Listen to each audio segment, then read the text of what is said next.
Maravilha. Vamos dar continuidade, encerrando o período clássico, para falarmos a questão da cultura helenística, né? E aí encerramos Grécia e damos continuidade mais tarde com Roma.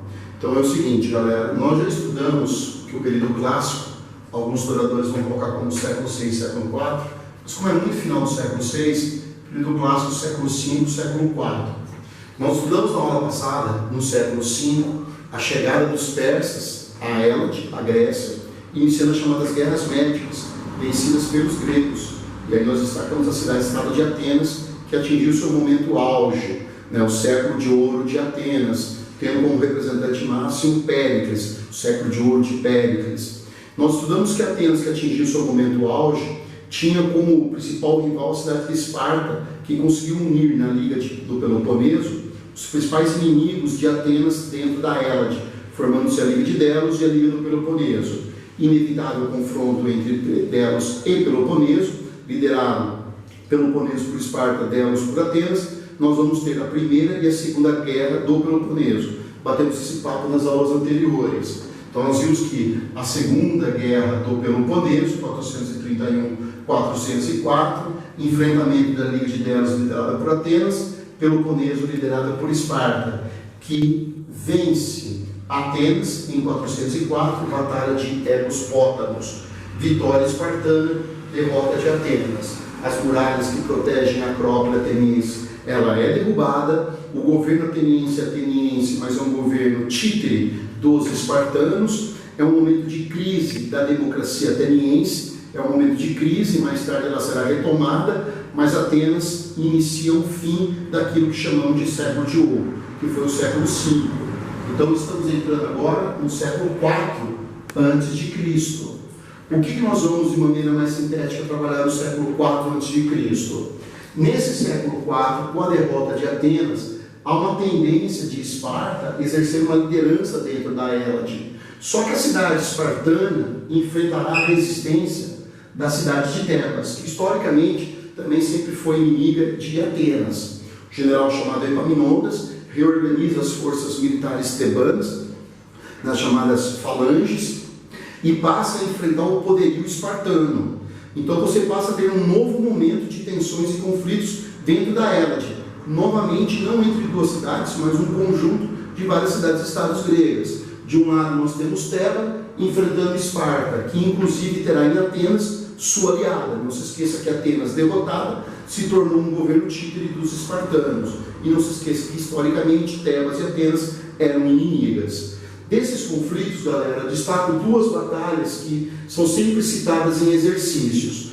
Em 371 a.C., chamada Batalha de Leutras, eu tenho a vitória tebana sobre os espartanos. Mas foi um tempo apenas para que Esparta se reorganize, para que anos depois, 362, na Batalha de Mantineia, aí Esparta, com apoio ateniense, vença a cidade-estado tebana. Então eu gostaria que você entendesse as datas sem decorar. Estamos no início do século IV, 371, com uma vitória tebana. Derrota espartana, reorganização em Esparta para um novo enfrentamento com os tebanos. Batalha de Mantineia, 362. E aqui a vitória de Esparta.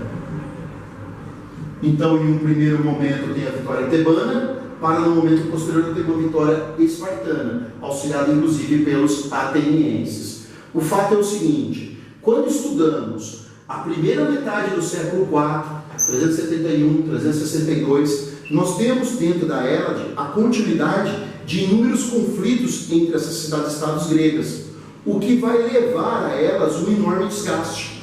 É aquela frase que é muito utilizada em exercício, né, de que as guerras do século V, né, a guerra do Peloponeso, depois com continuidade em outros conflitos no século IV, a guerra do Peloponeso foi o suicídio das cidades-estados gregas. Suicídio em que sentido? A sua fragilização, o seu enfraquecimento perante inimigos de fora da Hélade, e com destaque para os macedônicos. A Macedônia se localiza ao norte da Hélade, nesta mesma península balcânica.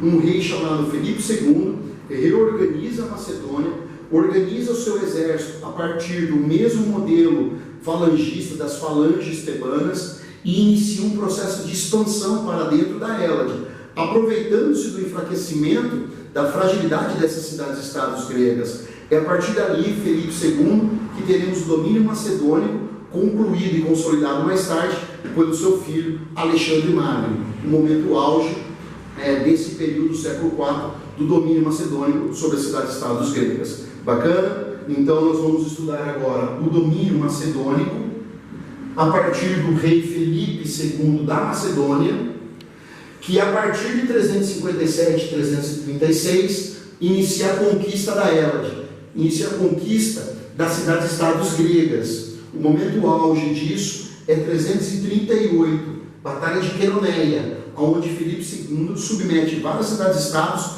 ao seu poder. Isso é simplificado, isso é demonstrado principalmente a partir da organização da chamada Liga de Corinto. A Liga de Corinto, que é muito citada em exercício quando fala Filipe II, é uma união das cidades-estados gregas ao Filipe II, rei macedônico. Mas essa união das cidades-estados é uma imposição do Filipe II, é uma imposição da Macedônia aos gregos. Os gregos, as cidades-estados gregas dominadas pelos macedônicos, se articularão através da Liga de Corinto, e através da Liga de Corinto de Filipe II, ele pretende dar um processo de continuidade de dominação da Hélade, consolidação da Hélade e um processo de expansão para fora dela. Filipe II morre em 336, e este projeto ele é concluído pelo seu filho, Alexandre Magno, o momento auge de todo esse processo. Correto, galera? Então, só para recordar, o domínio macedônico começa com o rei Filipe II, 357 e 336. A Batalha de Queroneia, 338, está aqui. Nas cidades-estados gregas derrotadas pelos macedônicos, são obrigadas a se organizar na Liga de Corinto. Liga de Corinto, que os macedônios utilizarão, inclusive, para um processo de expansão para fora da Hélade, no momento em que Alexandre Magno assume o poder. Correto? Então, terminada essa fase, falamos de Alexandre Magno, filho de Filipe II. Alexandre Magno é macedônico, nasceu na capital da Macedônia. O pai de Alexandre Magno é Filipe II, rei da Macedônia, mas a mãe de Alexandre Magno ela é grega. Então Alexandre Magno é macedônico por parte de pai, mas grego por parte de mãe. Nasceu na capital macedônica, ele é macedônico, mas a influência grega ela é inevitável. Então vamos destacar aqui Alexandre Magno. Vamos destacar o período de Alexandre Magno num processo de expansão, inclusive para fora da Hélade. Então, Alexandre Magno, Alexandre o Grande, filho de Filipe II, assume com a morte de seu pai 336 e vai até a sua morte 323. Reparem que eu já estou em final do século IV a.C. Então, primeira metade do século IV, conflitos entre Tebas e Esparta. Da primeira metade do século IV para a segunda metade desse século, eu tenho a ocupação macedônica da Hélade, através de Filipe II, continuado pelo seu filho Alexandre Magno. Só que o Alexandre Magno, que vai consolidar o domínio sobre a Hélade, ele vai consolidar o domínio sobre a Hélade. Nós sabemos que a Hélade é a região onde se localizam as cidades-estados gregas. Então ele vai consolidar o domínio sobre cidades-estados gregas.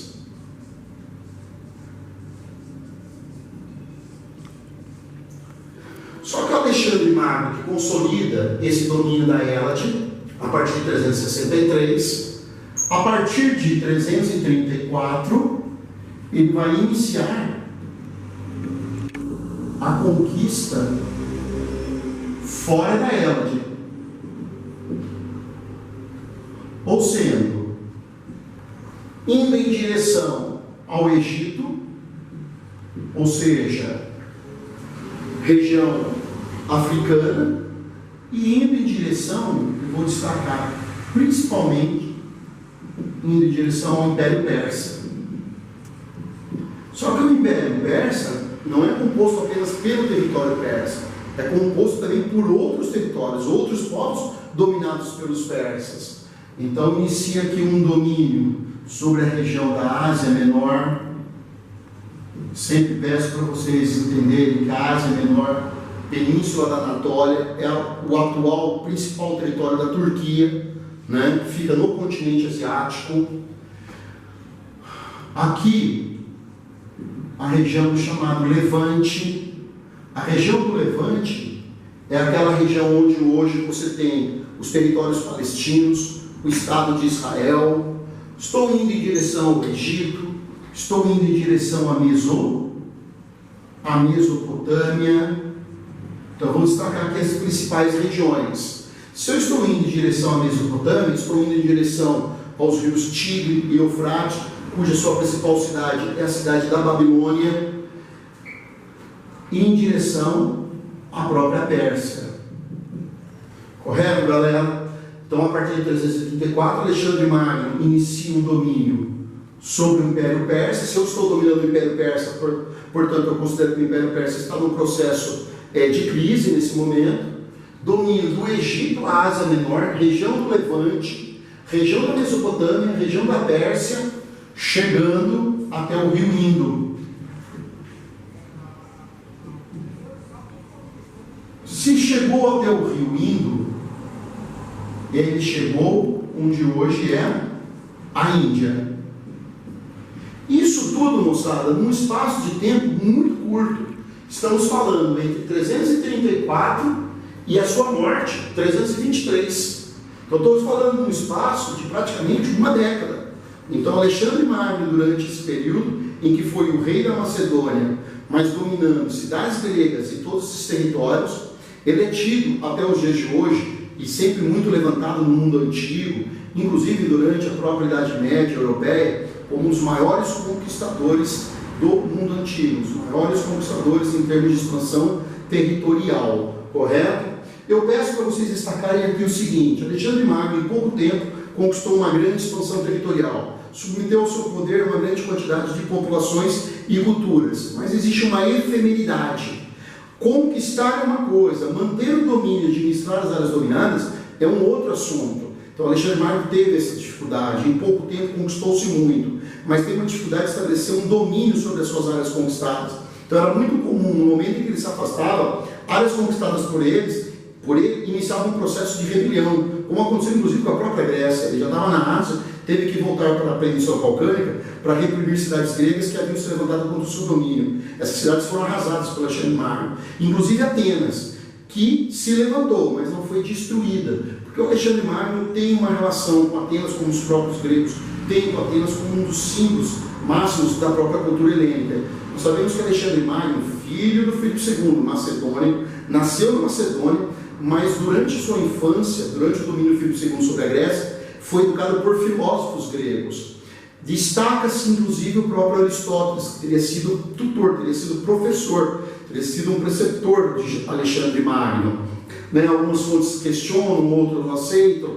O fato é, Alexandre Magno macedônico tem uma formação intelectual helênica, tem uma formação intelectual grega, sem nunca ter abandonado suas raízes macedônicas. Isso vai ser importante para entendermos mais tarde a questão da cultura helenística. Beleza? Alexandre Magno, ao chegar à Índia, é o limite de suas expansões, teria contraído uma doença tropical, não se pode afirmar, cravar qual é, fala-se em febre amarela, malária, algum tipo de doença que o fragilizou e o obrigou a retornar para a Babilônia, capital da Mesopotâmia, onde ele pretendia reorganizar todas as terras conquistadas por ele, ou seja, organizar o próprio império imposto por ele naquele momento.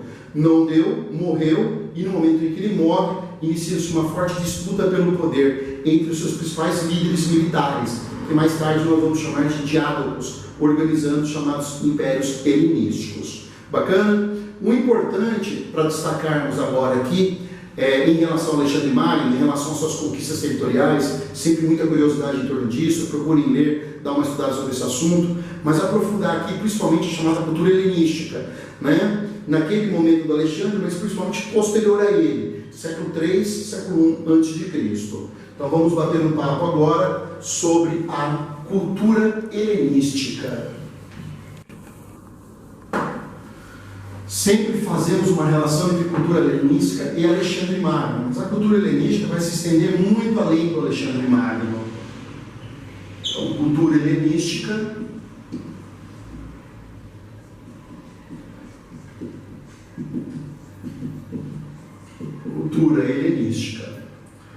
As datas são sempre motivos de debate entre os historiadores, né? Vamos seguir aqui a questão mais clássica. Você pode encontrar a cultura helenística já a partir do século IV a.C., mas ela é mais forte mesmo a partir dos séculos 3 a.C. e 1 a.C. Só que a cultura helenística, quando falamos em século 3, 1 a.C., essa data que nós estamos dando aqui, é em função dos chamados impérios helenísticos.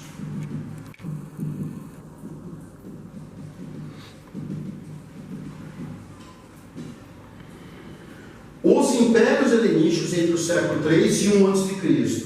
Impérios helenísticos que no século 1 a.C. acabam sob domínio romano. Vou bater esse papo depois sobre o Império Romano. Porque a cultura helenística, ela se estenderá.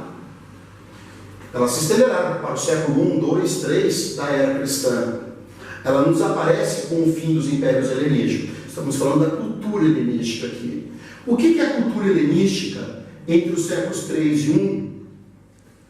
Fundamental durante a fase dos impérios helenísticos. Cultura essa que se estenderá para os próximos séculos.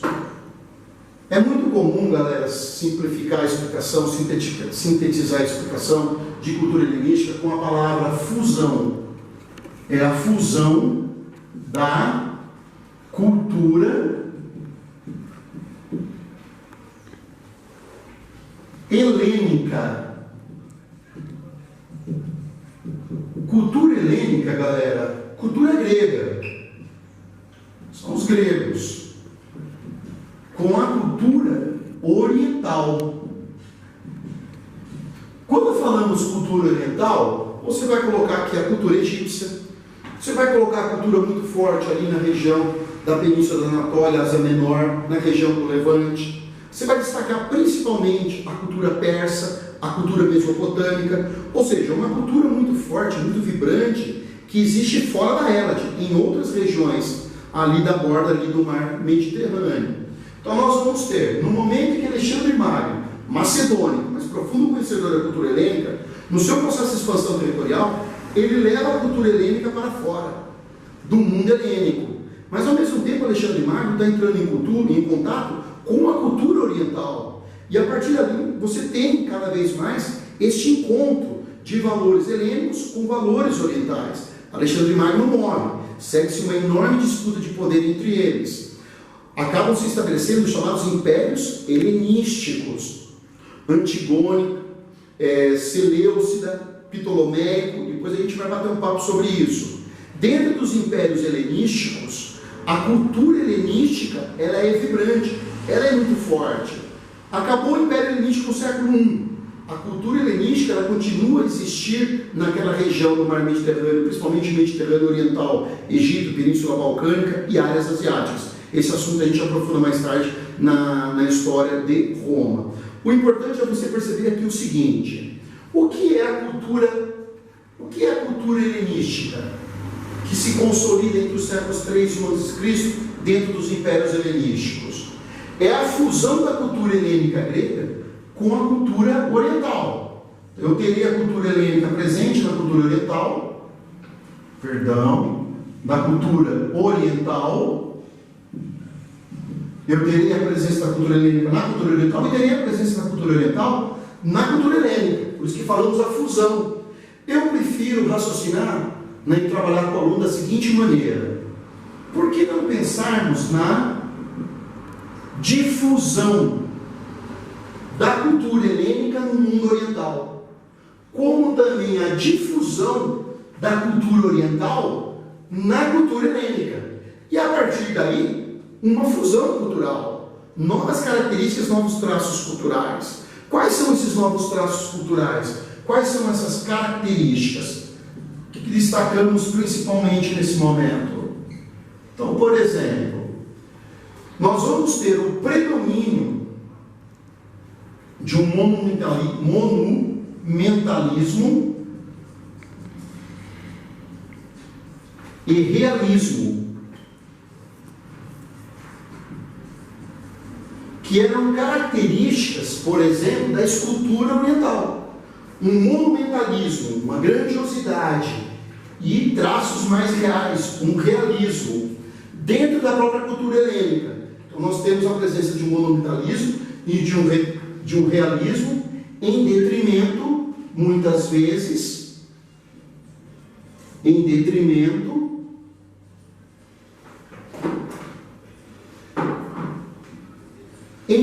de uma característica muito específica da escultura grega, em detrimento do equilíbrio e harmonia.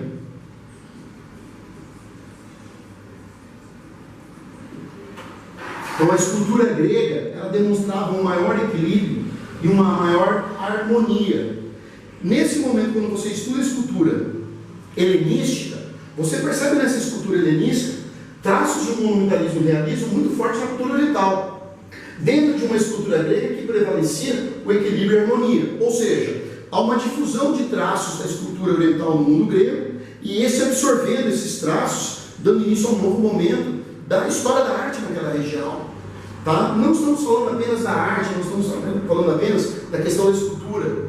Nós podemos perceber também a difusão de filósofos, de pensadores do mundo oriental no mundo helênico. E a presença no mundo oriental também de pensadores helênicos. Então, nesse momento, vocês aprofundam isso em filosofia, nós passamos a ter as escolas filosóficas. Nós passamos a ter as escolas filosóficas deste mundo helenístico, como, por exemplo, o estoicismo, o cinismo,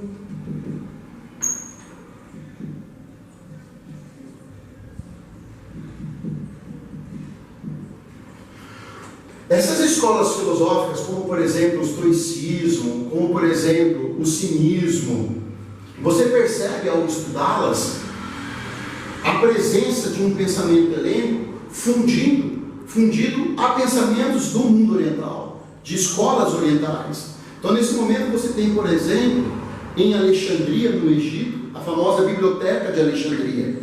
Na Biblioteca de Alexandria, você não tem apenas um conhecimento egípcio. Você tem um conhecimento egípcio, um conhecimento grego, um conhecimento mesopotâmico. Então, é um dos principais centros dessa escultura helenística. Correto? Não nos esquecermos nesse momento que certos filósofos, pensadores, historiadores se destacam. Então, nós temos, por exemplo, pensadores, filósofos, geógrafos, matemáticos, como por exemplo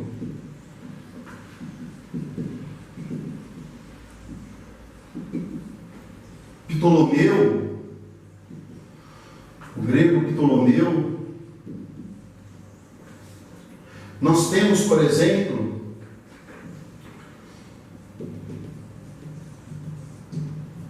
Erastótenes, o geógrafo Erastótenes. Nós temos, por exemplo, Euclides, o matemático Euclides. Nós temos, por exemplo, Arquimedes,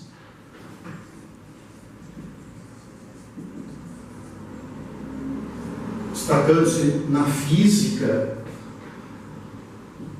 Então nós temos de filosofia, geografia, matemática, física, a partir não apenas de um conhecimento local, mas de um conhecimento absorvido de várias culturas, fundidas numa única forma de pensamento, que é a cultura helenística. O grande exemplo que nós vamos aprofundar mais tarde é Cleópatra. Cleópatra é irmã de Ptolomeu XIII. Ptolomeu XIII é o 13º Ptolomeu. Ptolomeu é um dos diálogos que organizou um dos impérios helenísticos na região do Egito. Eu costumo brincar que a Cleópatra, ela bate a mão no peito e se orgulha de ser egípcia, mas ter sangue grego, ter uma cultura helenística, né? A preservação da própria biblioteca de Alexandria. Esses assuntos nós vamos explorar ao longo da história de Roma. Então, só pedir para vocês destacarem que Alexandre Magno conclui o projeto de seu pai Filipe II, conquistando a Grécia, mas dando início à expansão do Oriente. A morte de Alexandre Magno, a disputa pelo poder, acaba fragmentando o império conquistado por ele, principalmente em 3 áreas. Nós vamos aprofundar mais tarde em Roma. Nessas 3 áreas dos chamados impérios helenísticos, nós temos a chamada cultura helenística, que é a difusão da cultura grega no mundo oriental, mas a difusão da cultura oriental dentro do próprio mundo grego, a chamada cultura helenística, onde escolas filosóficas, onde filósofos, matemáticos, físicos, nesse momento se destacam, né, dando um grande sinal da importância dessa cultura, inclusive mais tarde pelos romanos. Os romanos conquistam os impérios helenísticos, vamos estudar isso, né, no século II e I a.C., mas os romanos absorvem essa cultura helenística. Marco Aurélio, por exemplo, imperador filósofo, era um profundo devoto da cultura helenística. Continuamos isso nos próximos assuntos. Abraço.